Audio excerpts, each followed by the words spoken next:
Vamos dar início, né, e continuidade. A gente falou da parte de estereoquímica dos fármacos, a parte estrutural dos fármacos. Agora a gente vai falar a parte dos receptores dos fármacos, depois a interação entre os fármacos e o mecanismo de ação, né, complementando então a interação molecular dos fármacos. Nos receptores dos fármacos, a gente tem uma hipótese, né, uma hipótese que foi aventada e com três características bem notáveis, né, foi a questão da autopotência, onde são conhecidos fármacos que atuam em concentração tão baixas, né, de 10 a menos 9 milimol, a 10 elevado a 11 mols, né, então, essa potência, né, alta potência, que a gente tem a acoplação correta, né, a gente utilizou, então, a conformação relativa com maiores pontos de ligação. Então, a gente teve um caixa induzido com maior complexidade, né, entre o fármaco e o receptor. Então, por isso que a gente fala, então, a gente tem hipóteses, né, dos receptores que são aventadas sobre as noções dos fármacos com alta potência nessa complexidade, né, utilizando, então, quantidades pouquíssimas para dar conta, então, de fazer a sua eficácia. Ótimo. Então, isso é uma das hipóteses. Então, os receptores, eles são integrantes principais, né, das macromoléculas. Né, isso a gente tem, né, então vou fazer de novo as novas considerações, né, então vou lembrando, então, assim, o que são os receptores? Né? Então, os receptores, eles são partes integrantes das moléculas dos seres vivos. Então, toda célula do corpo, ele tem receptor, certo? E esse receptor, ele pode ser o quê? Tipicamente proteína, né? Complexo proteico, né? Membrana, a glicocálise, né? Então, pode ser um receptor. Nos centros alostéricos de enzimas alostéricas faz acoplação. A gente tem o quê? Receptores nucleicos, né? Que a gente já até comentou, né? Que faz o quê? Aumento da integridade da quantidade de informação pela cadeia de DNA e RNA, ligado ao canal iônico, né? Ligado à proteína G, ligado à proteína quinase, ligado à proteína fosfatase. Então, eu tenho uma gama de receptor para poder acoplar com fármaco. A gente tem, principalmente, a proteína G, né? Que a gente utiliza 50% das ligações com o fármaco, e os canais iônicos são muito utilizados. Tirosina quinase, também muito utilizado. Então, a gente tem as principais. Os fármacos, né, que a gente vai estudar mais à frente, né, quando ele é específico, é melhor que são acoplados, tem melhor resposta, então, acoplação a esses receptores, certo? Então, devido a essas características, né, que a gente tem dos receptores, decorreu, né, as três características notáveis de ação do fármaco, a hipótese, né, dos receptores que foi inventado, certo? Então, ele inventou o quê? A autopotência, né, onde são conhecidos esses fármacos que atuam em concentração baixas, né? Lembra lá que eu tenho lá a concentração mínima inibitória, então IC50, qual é a menor concentração que eu consigo inibir em 50% daquela molécula? Então, tem receptores que eu consigo o quê? Com baixa dosagem. Qual a outra característica importante, né, de hipótese que tem? Especificidade química, devido à existência de isômeros ópticos com diferentes efeitos. Lembra que a gente falou das estruturas rancêmicas, né, na aula passada? Na estrutura rancêmica, a gente, então, observou que os isômeros ópticos, quando ele tinha, então, RS, né, desvio óptico, eu tinha alterações fisiológicas, né, acoplava, que o meu fármaco acoplava, eu tinha funções fisiológicas diferentes. Eu tinha mecanismos diferentes farmacológicos. Lembra que aí pegou da talidomida, que a gente sempre reflete bastante. Por quê? O isômero S, então, é o que a gente não queria, o R era sedativo, o S correu patogenicidade. Então, a especificidade química também é um composto importante, né, quando a gente fala em questão dos receptores de fármaco. E a especificidade, o quê? Biológica, né? Como no caso de colocar a epinefrina, né? A epinefrina exerce um efeito sobre o músculo cardíaco, né? Mas possui ação fraca sobre o músculo estriado. Ué, como assim?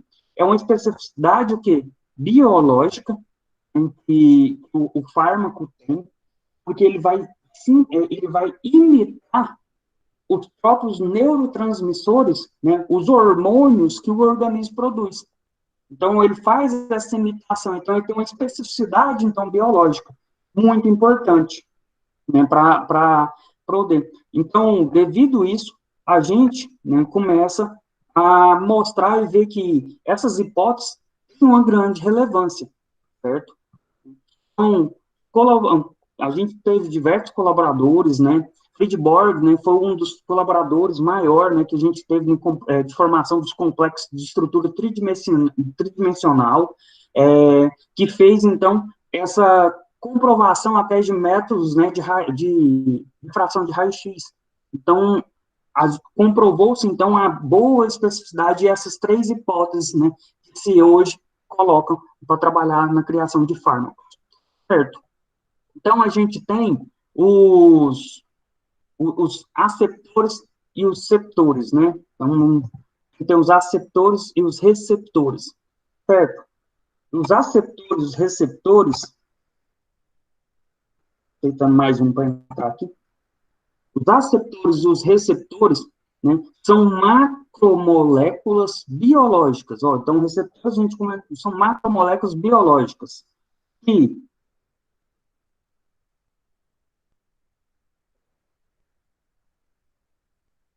então, são macromoléculas biológicas para interagir o quê? Interagir com substâncias endógenas, né? Acetilcolina, epinefrina, norepinefrina, né? Eles são o quê?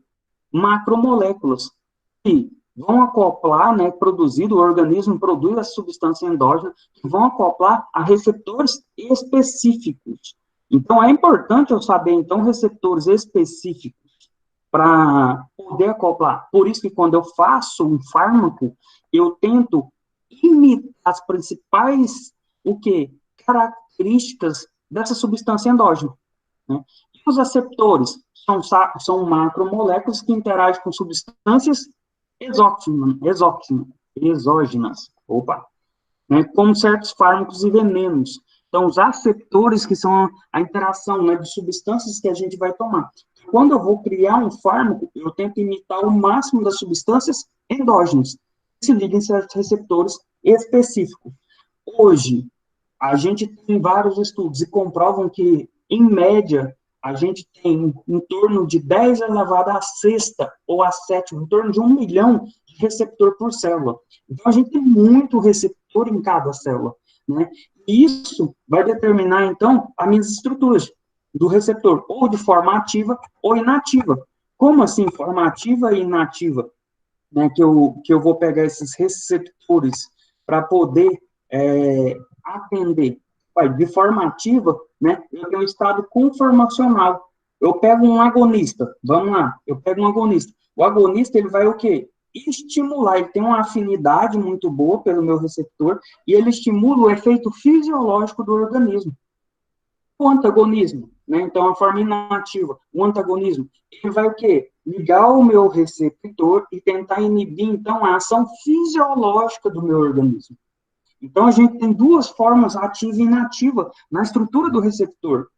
Do mesmo jeito que eu vou, né, produzir fármacos agonistas, eu produzo fármacos antagonistas. Então, eu tenho que ter essas duas características. Certo? Então, toda a estrutura do receptor, ele tem uma entidade, né, uma estrutura tridimensional, né, que ele é constituída, e o fármaco, ele vai alterar, às vezes, né, ou sofrer conformação para adequar a essa estrutura. Então, quando ele faz essas acoplações, né, e resulta, então, num complexo entre o fármaco e o receptor, e aí eu faço o quê? Quero o estímulo, ou antagonista, né, uma ação de causa-efeito ou efeito biológico, ou de parada desse estímulo. Certo? Então, eu olho, então, principalmente essas principais características, certo? Né? Então, e aí? Então, qual a relação da estrutura da atividade, né, que eu tenho? Então, eu tenho a interação de um fármaco com seu sítio de ação. Tem. Né? Isso vai determinar minha fase o quê? Farmacodinâmica. Certo? Né? Mas que jeito que eu tenho essa interação entre o fármaco e o receptor? Eu tenho principalmente, determinado pelos resultantes entre forças intermoleculares atrativas e repulsivas, isto é, interação hidrofóbica, eletrostática, estérica. Eu tenho, então, diversas forças, né, que vão trabalhar. Uai, e quais são essas forças intermoleculares? Ah, então vamos ver. Um dipolo, o quê? Valente, outro, iônica, outro, eletrostática, outro, ligação de hidrogênio, outro, força Van der Waals, outro, força de London, né? Quanto dipolo. Mas então eu tenho várias forças intermoleculares que vai determinar essa característica. E essa acoplação, a estrutura, o meu fármaco, ele vai tentar adequar. Então a gente vai ver depois as formas características para adequação. Certo? E como eles vão exercer, então, essa ação biológicas? Dividem em duas grandes classes. Quais são essas classes? A estrutura inespecífica e a estrutura específica. Então, tem duas classes principais para garantir, então, essa acoplação e essa interação entre o fármaco e o receptor? Sim. Né? Então, são fármacos. O que são os fármacos estruturantes inespecíficos? Então, os fármacos ditos estruturantes específicos são aqueles que dependem unicamente, exclusivamente das suas propriedades físico-químicas, que a gente já conversou e já apresentou em outras aulas. Então, por exemplo, porcento de partição, a lipossolubilidade, o pKa, com influência, né, na questão de ionização, ou então a parte inespecífica é aquela que depende do meio, né? Quando eu vou fazer, então, a minha tomada do fármaco, eu dependo do meio, porque a propriedade físico-química pode alterar isso, certo? E aí o meu fármaco, que é inespecífico, então você vê, ele é inespecífico, ele não é específico para aquilo, ele é inespecífico, né? E ele vai sofrer, então, consequências, né? Então eu vou atuar em doses relativamente altas, por quê? Porque eu vou ter perca. Se eu vou ter perca, então, num fármaco que é o quê? Inespecífico, eu vou alterar. Por isso que é importante eu saber as características. Quais características? As características dele, o quê? De fisicoquímica. Como? Lipossolubilidade, né? Carga elétrica, outra. Velocidade de solução, outra. São características importantes físico-químicas que determinam, então, qual vai ser a absorção. Então, eu vou aumentar a dose porque meu fármaco vai ter perca, entende? Se ele não tiver essa perca, eu, então, não tenho alterações, então ela não seria inespecífica. Então, essas questões são muito importantes para mim, né, que determina a estrutura inespecífica. Certo? Então, vamos lá. Então, eu vou ter o quê? Doses relativamente altas. Vou ter uma perca. Embora apresente estrutura química variada, né, sem nenhuma relação entre si, pode provocar reação biológica semelhante. Mas por que semelhante? Né? Ela é inespecífico.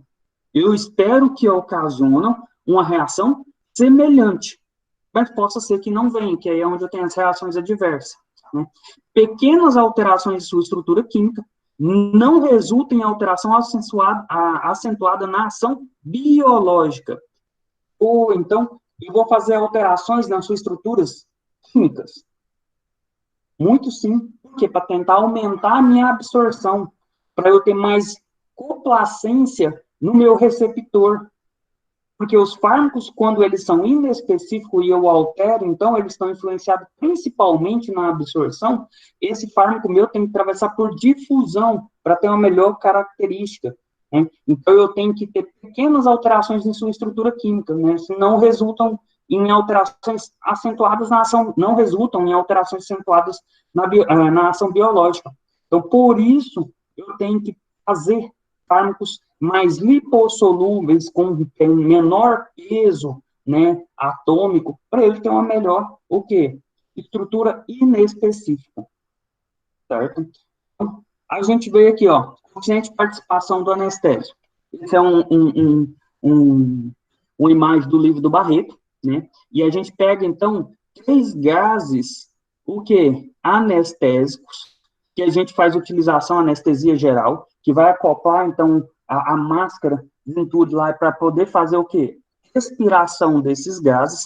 Então, os gases anestésicos, ele tem uma concentração alveolar mínima necessária para provocar imobilidade de 50% dos pacientes, que é o MEC 50. Ou então, uma menor concentração possível, eu consigo alcançar uma leve anestesia? Sim. Então, aí nós vamos ver o quê? Coeficiente de partição óleo-gás. Lembra que eu falei que a lipossolubilidade de um fármaco melhora a sua absorção, né? Porque nós temos uma membrana lipofílica, então eu passo por maior difusão, com maior facilidade. Então eu pego um gás que ele tem 224 em relação ao óleo-gás, quer dizer que ele tem mais parte lipofílica do que hidrofílica.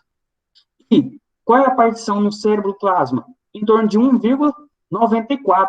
Observa a relação entre os outros. Se você observar, o MEC, né, que é a concentração mínima, né, que eu tenho aqui, para a concentração alveolar mínima, para provocar uma imobilidade do paciente, eu tenho em torno de quê? 0,7% em um ATM, né, 25 graus. Então, 0,7. Eu vou lá para o isoflurano. O isoflurano, ele tem já um de 1,15%. Então, ele tem uma concentração maior. E observa, então, com o coeficiente de participação óleo-gás. Em torno de 90, tá vendo que é menor que o coeficiente do alotano? Então, eu tenho que aumentar a minha concentração para eu poder, o quê? Ter um melhor efeito. E no sevoflurano? O sevoflurano eu vou observar, ó, o coeficiente, então, de partição, né, coeficiente P, é o quê? 47,2, enquanto o meu MEC é 2,1. Então, eu aumentei mais a concentração para eu poder ter o quê? A dosagem mínima de imobilidade do paciente. Então, está muito coligado com o fármaco, né, com a questão inespecífica. Voltando lá, ó, então, quando eu pego, então, a questão, vou até voltar aqui, eu preciso de alta dose, né, quando eu pego fármacos inespecíficos, eu preciso de altas doses relativas, né, elevadas, né, embora a estrutura química muito variada, né, pode provocar reações biológicas semelhantes. Então, tipo, mostra que eu estou bem coligado com a questão das propriedades físico-químicas, né? Então, leva bem, então, inespecífico, físico-químico, precisa de doses maiores, certo? Então, vamos lá. Olha aqui, então, piroxicam, um anti-inflamatório, né, não esteroidal, e a gente tem o quê? Um pKa em torno de 6,3. Uai, o pKa lembra quanto maior, né, ele é mais fraco, esse ácido, então ele inversamente, ele tem melhor absorção em pH ácido.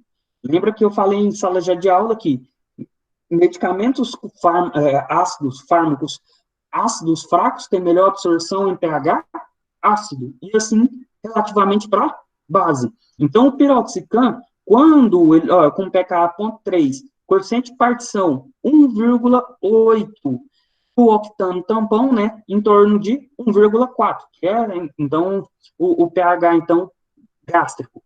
Vai fazer, então, um processo de hidrólise e vai liberar, então, o hidrogênio e vai liberar o composto. Eu vou ter uma rotação entre esse átomo, né, da hidroxila, fazendo um anel, piro, e aí eu vou ter, então, a estrutura do piroxicam, que vai ser absorvido. Peraí, então, vamos ver onde ele é melhor absorvido. Na mucosa gástrica, ele tem uma ionização em torno de o quê? 0,0005%. Lembra que eu falei, quanto mais ionizado, mais perca ele tem. Quanto menos ionizado, melhor ele é absorvido. Quando é lá na mucosa intestinal, eu já tenho uma perca, né? Eu já tenho uma ionização de 4,7%. E no plasma, 92%, né? E no tecido inflamado, 4,7%. você observa aonde que ele vai ter maior absorção, né, que vai ser lá, então, na mucosa gástrica, que ele tem melhor absorção para atravessar. A hora que ele cai, então, na corrente sanguínea, no plasma, ele sofre muita ionização. E lá onde ele é metabolizado, né? Na mucosa intestinal, 4,7. No tecido inflamatório, que ele vai se ligar com certo receptor, 4,7. Então, ele tem poucas enzimas que vão o quê? Fazer um processo de ionização local, né? Junto com a alteração do pKa, do pH, importante para fazer esse processo de ionização. Lembra que o pH do meio celular ajuda, favorece o que? O processo de ionização do medicamento. Uai, não é só no intestino, não? Não. Lembra que minha célula, ela também tem um pH levemente ácido. Então, quando eu tenho lá no tecido inflamado, eu tenho o quê? Um pH que vai ionizar menos o meu anti-inflamatório. Aí, na corrente sanguínea, o pH em torno de 7,4, levemente o quê? Já indo para o básico. Então, eu vou ter mais ionização, então, lá na corrente sanguínea. Entendeu a diferença? Então, o meu pH é importante na ionização do meu fármaco. Certo? E quando o fármaco é estruturalmente específico, né? Ou então ele é bem específico, o próprio nome já diz, né? Vai adaptar o quê? Tem uma estrutura química tridimensional, né? Com os receptores, ele vai se ligar à enzima, ligar receptores metabotrópicos, lembra lá da proteína G que a gente já comentou, receptores ionotrópicos, né, os canais iônicos, né, a gente já até falou dos canais de GABA, né, em GABA-A, para aumentar a permeabilidade do cloro. Lembra lá também dos canais de cálcio, né, bloqueadores de canais de cálcio. Opa, então a gente tem vários receptores, sim, eles se ligam especificamente em certos receptores, né, ligado a quinases, ligados nucleares e ácido nucleico. Então, a prova da sua existência, né, então, a eficiência em concentrações menores do que os fármacos inespecíficos. Isso é importante, gente. Então, observa que melhor eu trabalhar com fármacos específicos, porque eu já sei, né, eu tenho menor risco. Então, o fármaco inespecífico, eu vou ter que aumentar minha dose para chegar a uma concentração favorável. Quando é específico, eu consigo trabalhar com doses bem menores, com microgramas. Exemplo, vamos pegar a levotiroxina, um hormônio, né, para você utilizar para hipotiroidismo. Você vai ligar em receptores específicos enzimáticos. Então, qual é a dosagem? Eu tenho de 32 micrograma, 50 micrograma, 64 micrograma. Observa que é micrograma, então a dosagem é bem menor, né? Diferente, então, de outros fármacos que eu vou trabalhar em miligramas e gramas, certo? E a apresentação característica da estrutura é o quê? Uma estrutura fundamental, com grupos funcionais e orientação espacial. Opa, a gente já comentou isso. Grupos funcionais é a amina, hidroxila, né? Então, partes importantes, né, que a gente tem lá em cada estrutura, ácidos, ácido carboxílico, éster, éter. Então, os grupos funcionais, ele determinam as características estruturais, né, e faz a gente ter uma estrutura fundamental que vai orientar no espaço, né, trabalhar, então, a conformação da orientalidade, entra aquela parte, então, da estereoquímica, né, e é responsável pela ação biológica análoga, né, parecida com o quê? Com os hormônios que são produzidos no organismo. Pequenas alterações da estrutura química resultam em alterações significativas de atividade farmacológica. Tem ações, então, antagônicas, né, até análoga, mas do fármaco matriz. O que é isso? Eu tenho pequenas alterações na estrutura química. Se eu modificar a estrutura química em pouca coisa, acrescentar que eu vou tirar, então, uma acetona e vou colocar uma sulfidrila. Essa alteração, eu vou alterar a minha atividade farmacológica. Isso eu percebo bem nos barbitúricos, né? O tiopental, né? Que eu tenho, então, o sulfidrila, e eu passo para o fenobarbital, né? Que é um fenol, que eu tenho já uma característica com outra estrutura, né? Com outro grupo, eu altero totalmente a minha atividade farmacológica, né? Seja de ação, então, antagônica ou até análoga do fármaco matriz. a mudança que eu vou ter dessa estrutura, eu altero a minha atividade farmacológica. Certo? Então, aqui, ó, peguei aqui, ó, exemplo, a gente tem dos barbitúricos, ó. O pental, a gente tem, então, um sulfidrila, aqui um S, certo? E fenobarbital. Então, a gente tem características diferentes, potências diferentes, meia-vidas diferentes de um fármaco, com a única mudança, o quê? Do grupo funcional. E, olha os protótipos. A gente tem uns protótipos, né, de efeitos centrais, em medicamentos cardiotônicos. Você altera somente aqui, ó. A gente tem, então, um grupo aqui,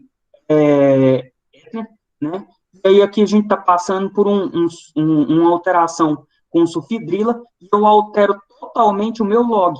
O log, quando é em torno de 2,59, ele tem o quê? Melhor absorção. Lembra lá da aula que a gente já teve?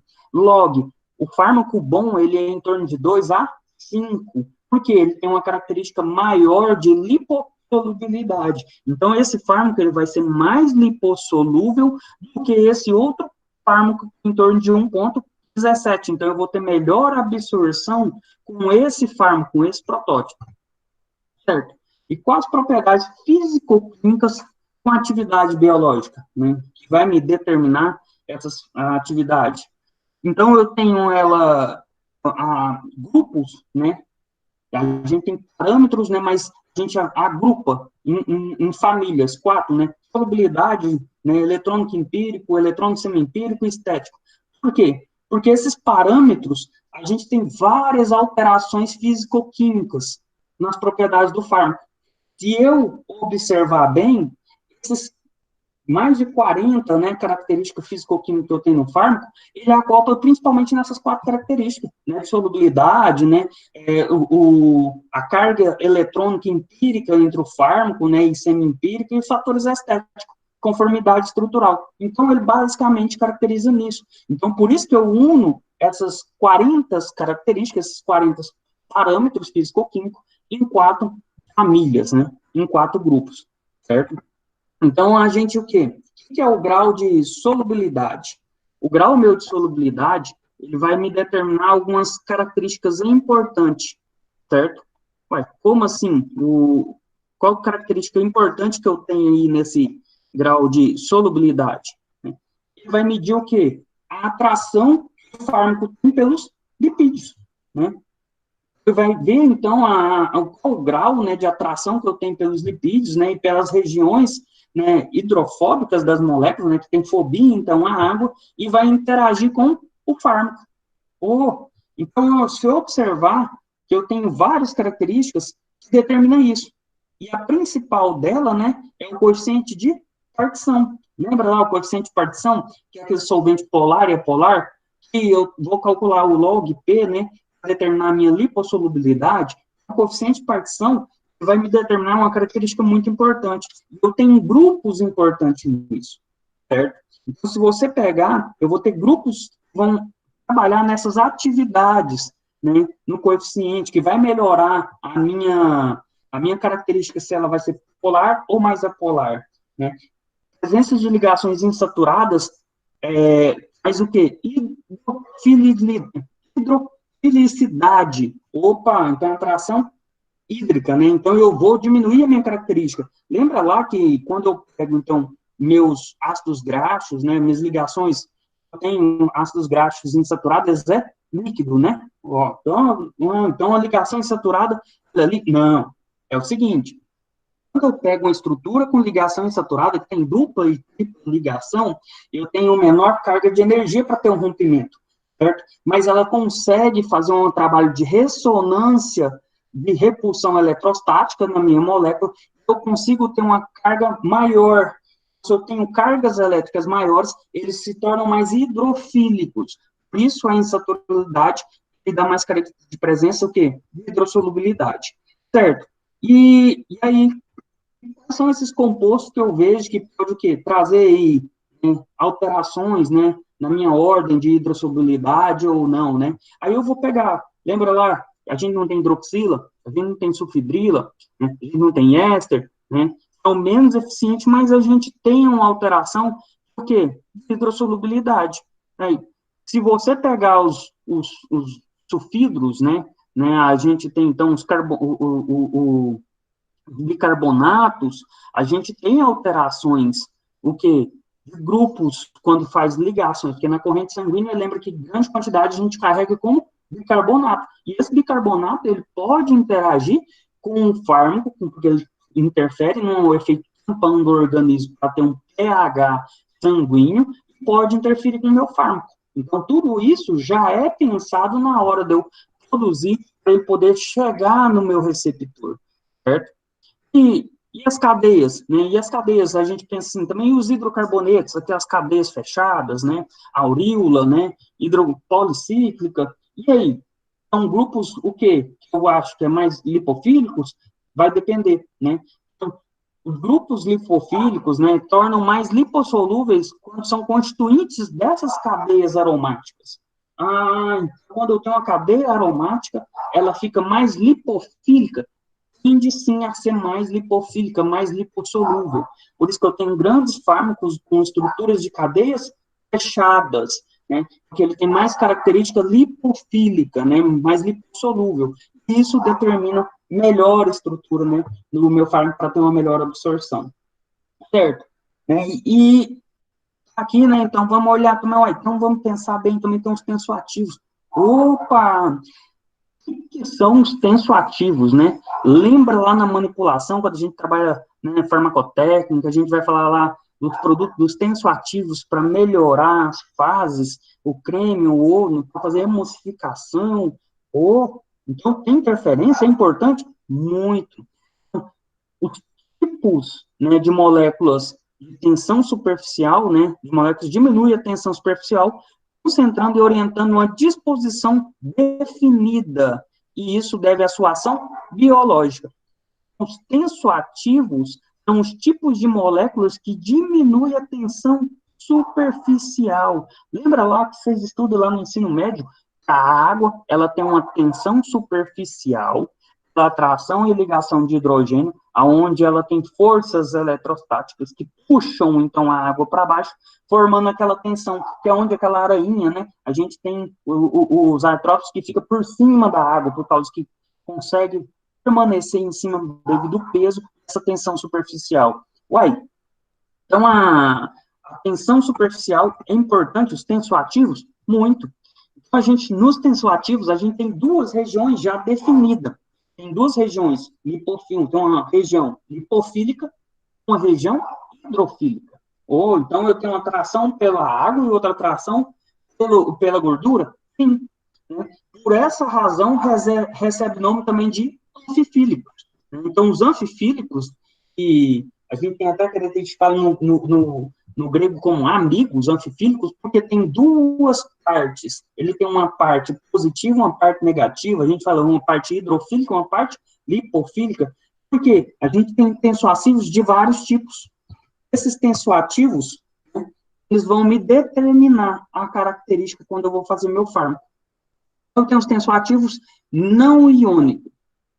Não são ionizáveis e contêm grupos fracamente hidrofílicos e lipofílicos, que tornam dispersáveis em água. Bastante empregado no que? Na preparação farmacêutica, uso oral ou parenteral, né? Com solubilização de fármacos insolúveis ou solúveis em água. A gente tem uma característica quando vai fazer fármacos de uso oral, utilizando tensoativos não iônicos. Então, quando você vai lá ver a composição do fármaco, aí você vai ver lá os veículos, aí você vê tensoativos, você vai ver os compostos, então, nas características de comprimido, via oral, com melhor absorção, a gente tem o quê? Não tônicos, porque eles contêm grupos fracamente hidrofílicos e hipofílicos, para não sofrer ionização. E os tensoativos catiônicos são grupos hidrofílicos que têm carga mais o quê? Positiva, podendo ser amônia quaternária, sulfônio. Ué, lembra que tem o hidrogênio, né? Mas, por quê? Porque ele tem a característica de carga positiva. O hidrogênio, então, característica.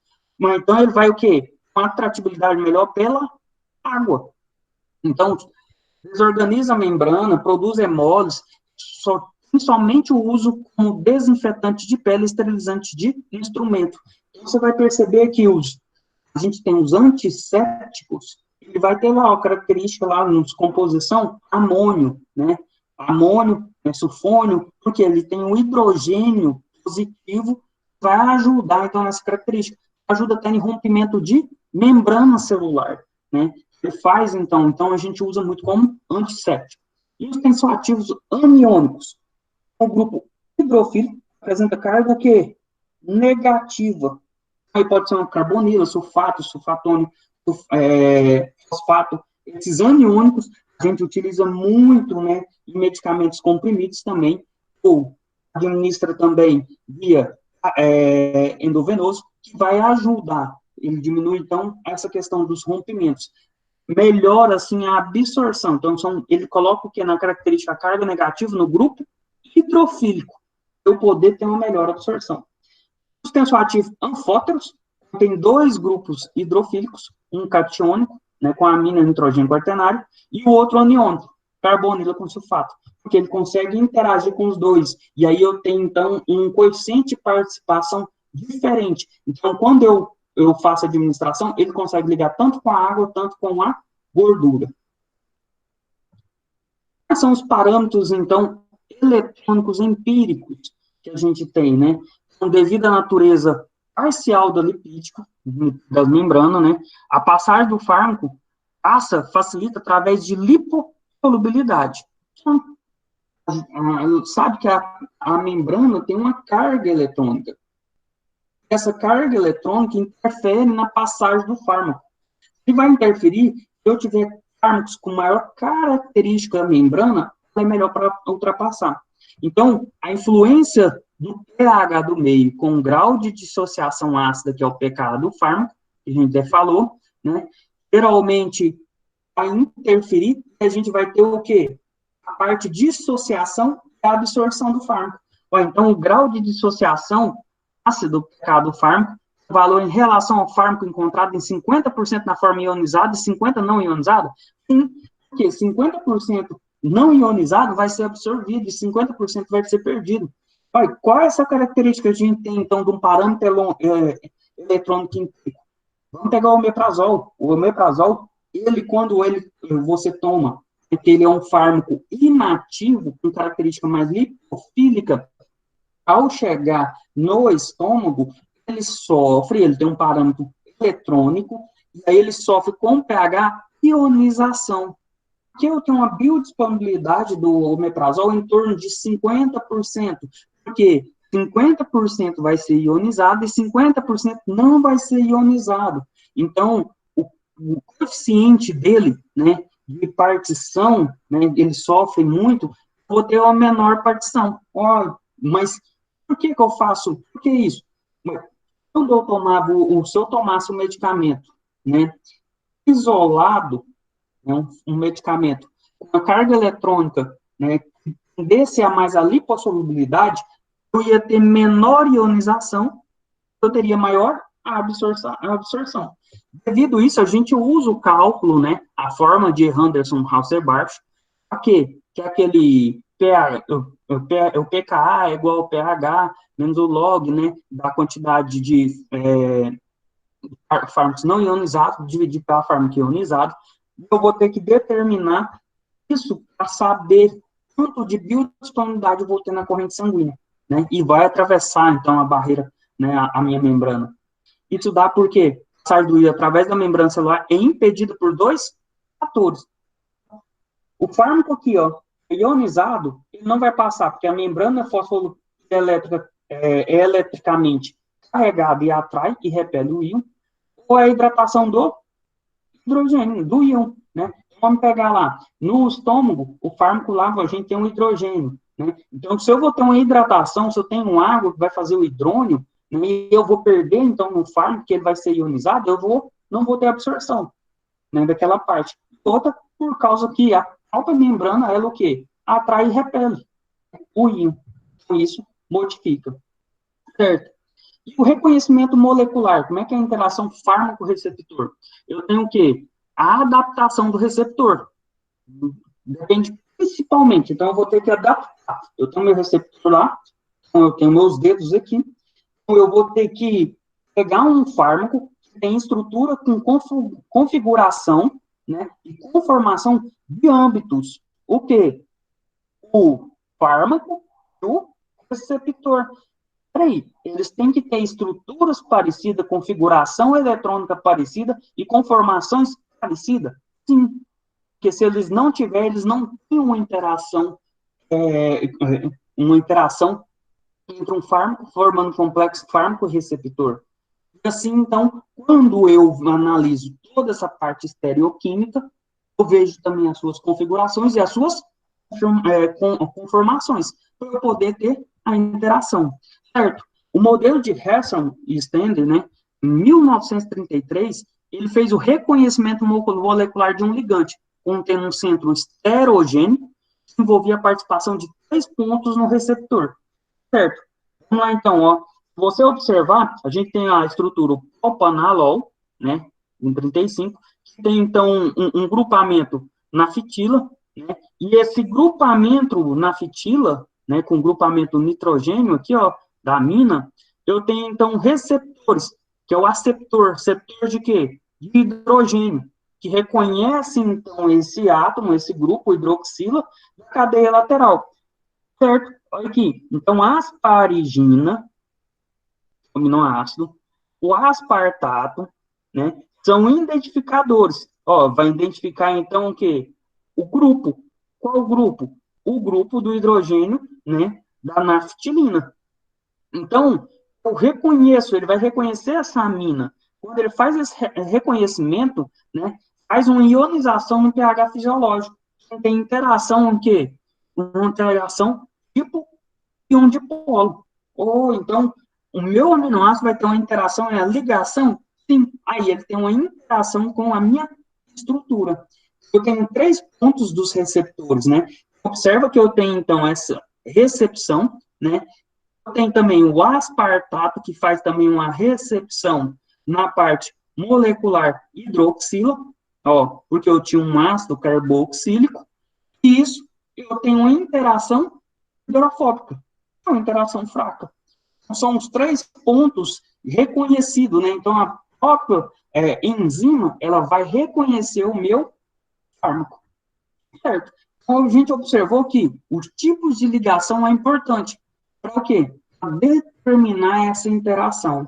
Então, que tipos de ligação a gente tem? A gente tem a ligação covalente, que é extremamente forte, né? Então, olha, quando a energia de interação entre menos 160, 70 e a menos 460, então a gente tem uma interação muito forte, precisa de muita energia para romper, e são fármacos que se ligam e dificilmente ele tem rompimento, né? Sai.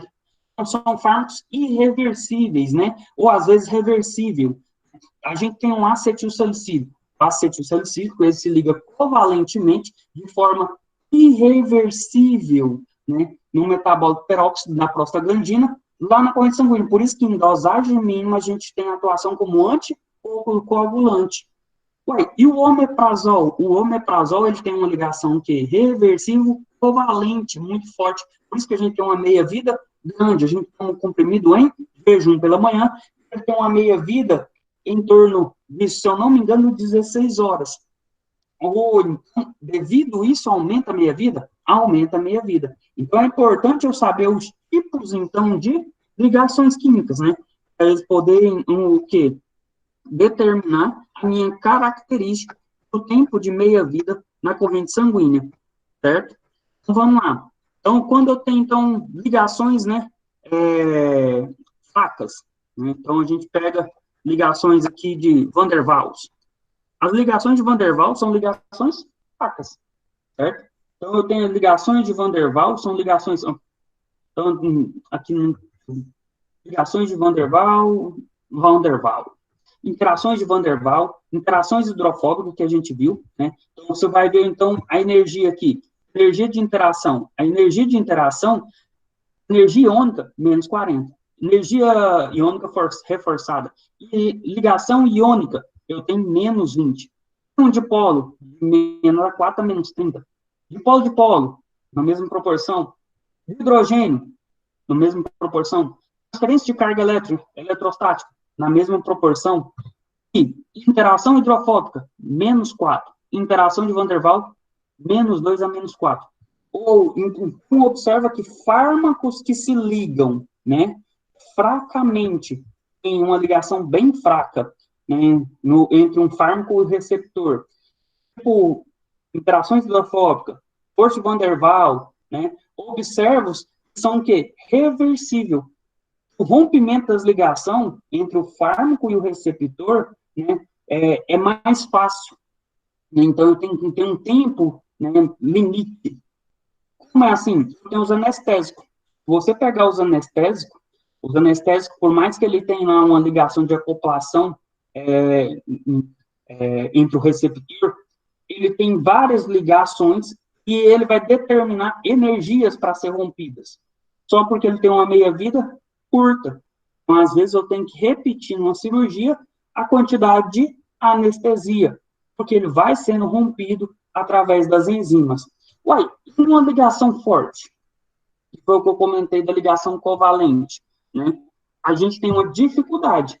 Com a ligação covalente, a gente tem mais dificuldade em romper ele, em tirar ele. Então, são as duas coisas que a gente tem que trabalhar bastante, para não confundir. Então, as ligações de interação hidrofóbica, interações de Van der Waals, ligações, transferência de carga e de hidrogênio, ainda se tem uma ligação mais fraca, até a ligação iônica. As ligações mais fortes, que têm maior dificuldade, são as ligações covalentes, né? Ligação iônica reforçada também gasta, sim, uma grande energia, mas as ligações covalentes são aquelas que demandam maior dificuldade. Isso torna o meu fármaco com a maior meia-vida. Certo? A gente viu o modelo, né, de Hauser, de Harrison e Sten, o reconhecimento dos pontos. Então, vamos olhar, então, o centro e o envolvimento dessa partição. Observa que eu tenho aqui a efedrina, né, o isômero R e o isômero S. Certo?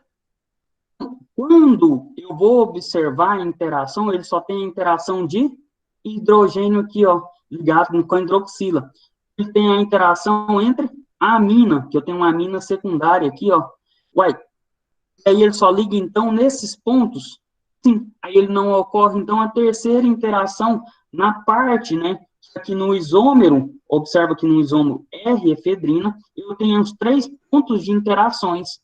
Uai, esses pontos de interações dentro da cadeia é porque aqui eu tenho uma extremidade, aqui eu tenho outra extremidade, e aqui é um corpo. Então, pensa, corpo, cabeça.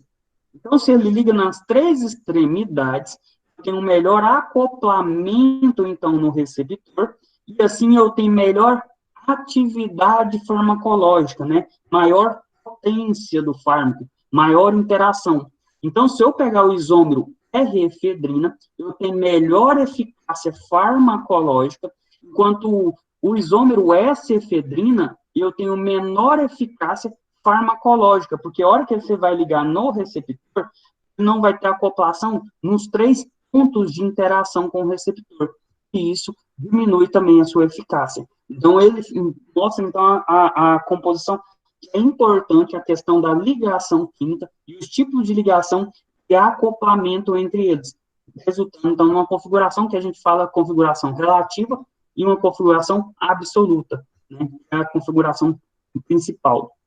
Certo. Observa a procaína aí, ó. A procaína, então, eu tenho carga elétrica, vou ligar, então, quando o fármaco, ele faz um acoplamento, olha, que a gente trabalha com tipos, né, caixa induzido, e ele vai fazer a conformação do receptor. Quando ele se liga ao receptor, ele tem várias partes ligantes. Então, você observa que a gente separa lá, cabeça, não, corpo, cabeça. Então, eu vou ver o quê? Uma parte, ligações de Van der Waals, outro, né, ligando na parte o quê? Do corpo, né, força eletrostática, força de Van der Waals, pontes de hidrogênio, tem pontes de hidrogênio aqui, interações de polo, maior transferência de carga elétrica. Eu não tive ligações de covalente, tive sempre ligações mais fracas. Essas ligações são mais fáceis de ser rompidas, determina uma menor meia-vida. Você observa que quando o fármaco se liga, ele tem várias partes se ligando. Não é somente uma composição, um ladozinho, uma hidroxila, não.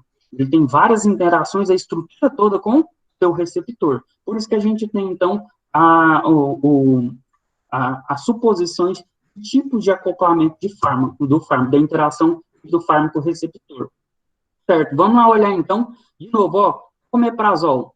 Omeprazol, né, a descoberta dele foi em 1979, né, a gente utiliza ele, quando se iniciou o omeprazol, ele era um Hansen, ele usava as duas estruturas, e quando a gente utilizava o omeprazol, ele fazia uma absorção, ele tinha uma absorção em torno de 64,5, alguns mostram, dependendo do veículo, né, com 50, 45, nesse estudo, então, ele apresentou, então, teve o quê? Uma absorção, uma concentração plasmática em torno de 64,5%, certo?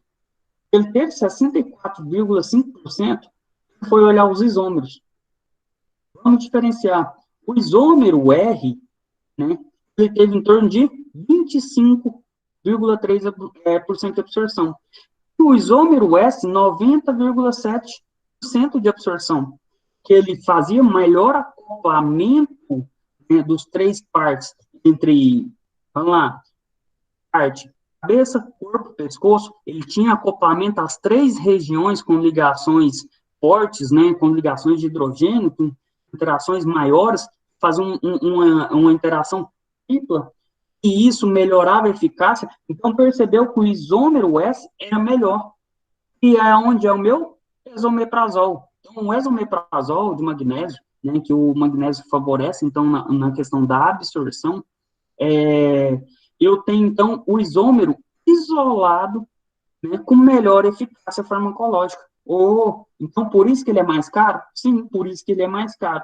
E isso só aconteceu a partir de 1983. Então, observa que é importante o isolamento, a questão do acoplamento em regiões diversas da minha estrutura. Certo? E qual a teoria das ações do fármaco? Né? A gente tem a teoria, então, que de ocupação, da velocidade, do encaixe induzido, da perturbação. Certo?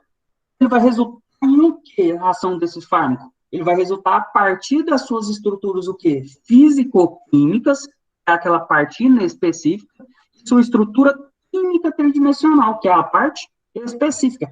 Então, todo fármaco vai trabalhar com essa questão? Sim. A gente tem um fármaco, a gente tem que ver a estrutura inespecífica e a estrutura específica. Quanto mais específico, melhor. Quanto menos inespecífico, quanto mais inespecífico, porque eu vou ter que aumentar a minha dose. Certo? E quando é mais específico, eu posso diminuir a minha dose. Então, devido a isso, eu vou olhar, né? Aí teve várias teorias que foram apresentadas, e aí foram apresentadas as quatro teorias. A teoria da ocupação, né, que foi formulada por Clark e Gadon, né, afirma que o efeito farmacológico é diretamente proporcional ao número de receptores acoplado pelo fármaco. O quê? Quanto maior quantidade de fármaco, acoplado em vários receptores, vai ser o melhor efeito. E essa teoria teve várias incongruências, né? E alguns antagonistas da classe, você aumenta a dose e não observou uma resposta máxima. Vou aumentando a concentração. Pegou um certo, não tive uma resposta. Então, ficou inconcluente com isso. Não consegue explicar satisfatoriamente porque os antagonistas não causam o mesmo estímulo do que os agonistas, embora se ligue aos mesmos receptores. Quando eu pego um antagonista competitivo, você vai ligar e eu começo a colocar, e eu não tenho a mesma resposta inibitória do que os agonistas fazem.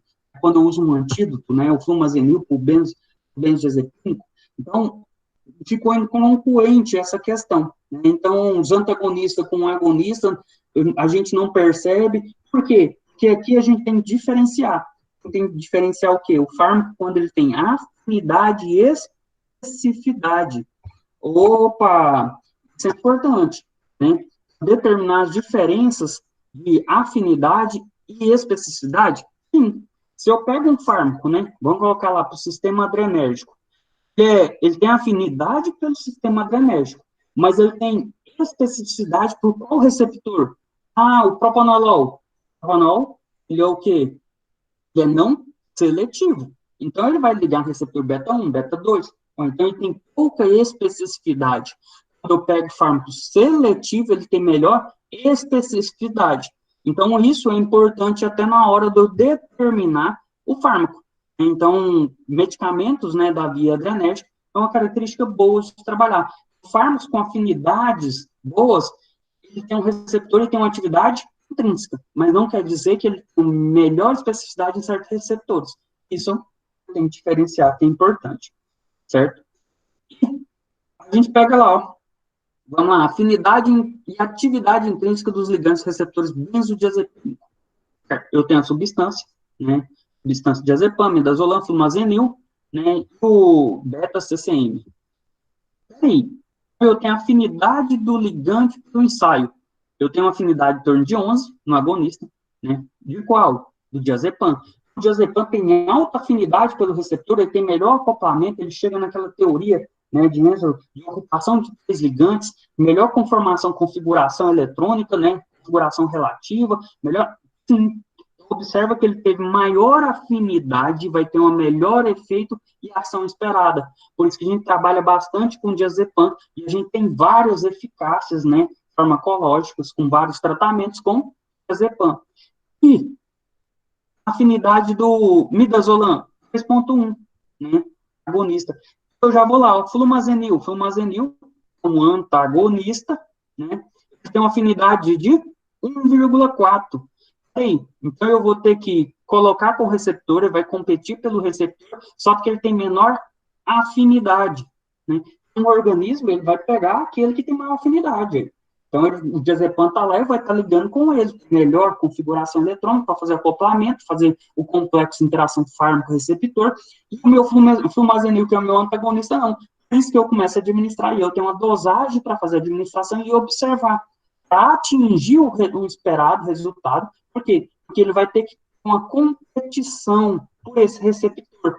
Aí ele vai ter o rompimento e ele vai se ligando até chegar. Então, a gente tem, então, a dosagem, a gente trabalha com 0,2 miligramas, faz a administração, a ampola vem com 5, né?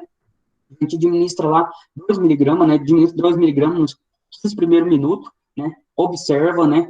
E depois a gente administra de novo. Lembra que a gente conversou na aula, né? Até 1 hora, então, a gente pode administrar 5 miligramas. Opa, então, você observa que tem uma certa quantidade e afinidade.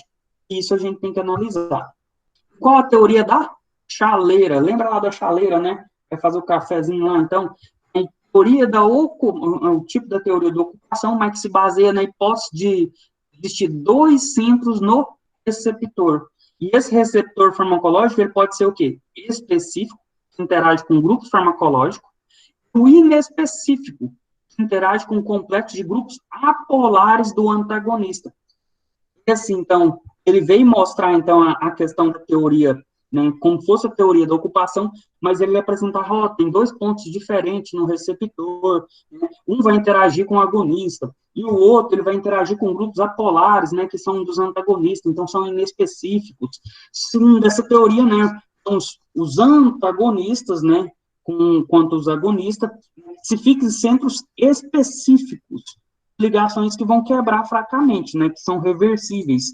Mas, né, a gente tem, então, uma interação, vai ter uma competição entre eles, mas aí ficou meio assim, né, qual é o centro inespecífico, então, firmemente, mesmo um excesso de agonista é incapaz de deslocar, então, o antagonista, ficou meio, mas se tem um anexo bom, né, a teoria da chaleira é utilizada, que fala que tanto como os agonistas, por mais que ele tenha, às vezes, uma afinidade maior, né, na teoria da ocupação, então ele se liga a centros específicos, os antagonistas, como ele tem menor afinidade, ele então liga em receptores, na partes, né, polares, né, que são inespecíficos dos receptores, por isso que ele tem certa diminuição da afinidade, e aí ele não consegue, às vezes,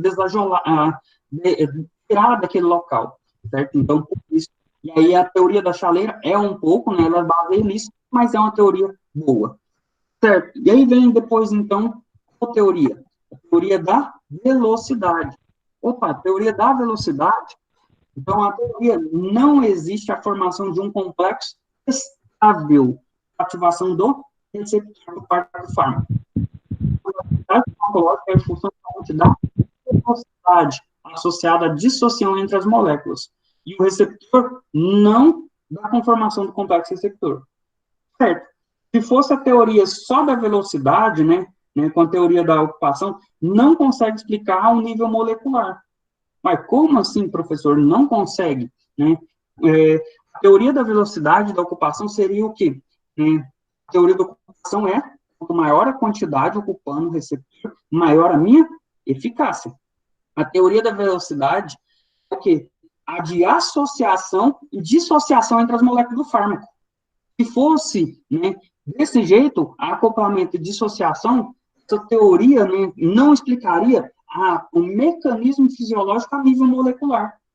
Não consegue explicar a nível molecular, por mais que eu entre com fármacos ligados a receptores nucleares, dentro da estrutura celular, ele não me consegue explicar a nível molecular a minha alteração e minha ligação. Então, não se foi concluente, mesmo os agonistas, outros têm estruturas análogas, mas não me comprovou.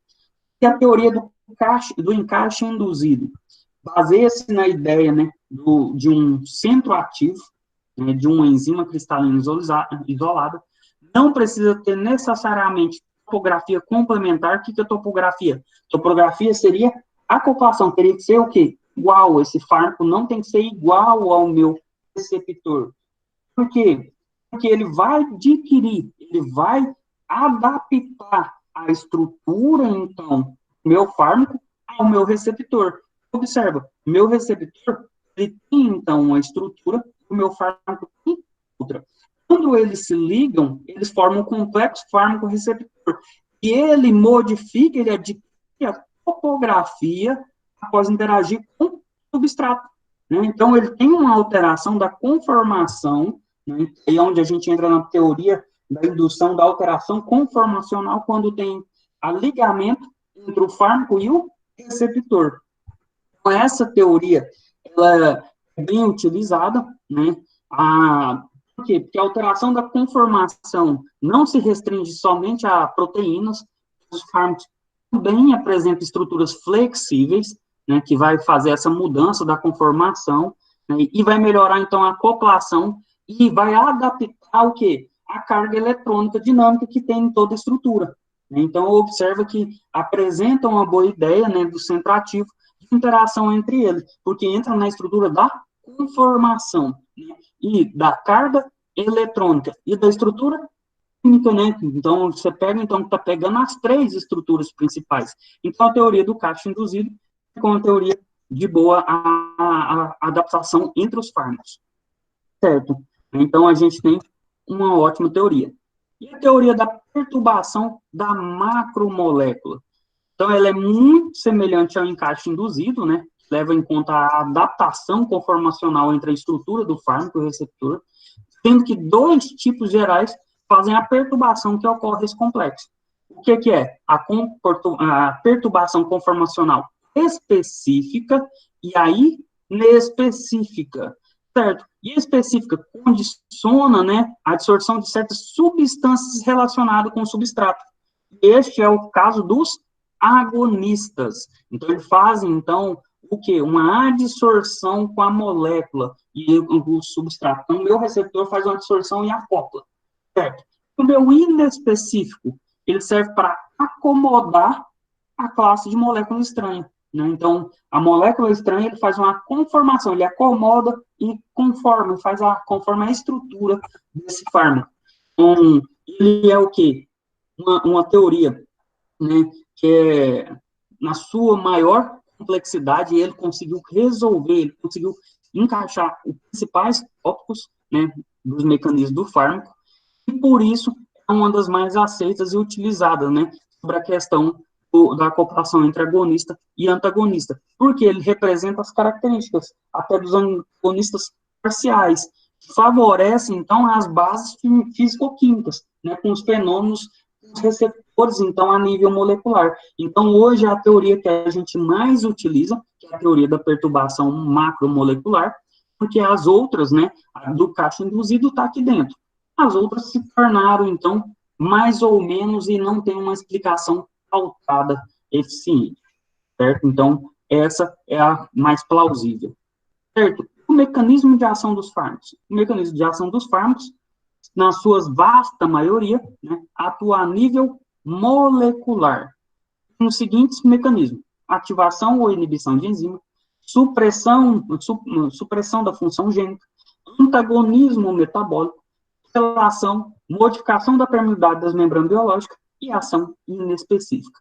Então, basicamente, os mecanismos dos fármacos, eles, no organismo, a nível molecular, eles sempre vai fazer essa funcionalidade, então, essa ação terapêutica. Sempre a ativação, ele vai trabalhar com ativação, ou vai inibir uma certa enzima, vai fazer supressão de atividade, transcrição gênica, exemplo, corticoide. Corticoide faz supressão, né, na função gênica quando ele se liga em receptores nucleares, diminuindo, então, as citocinas, né, e as prostaglandinas via receptor e enzimática. Ele inibe lá a fosfolipase A2.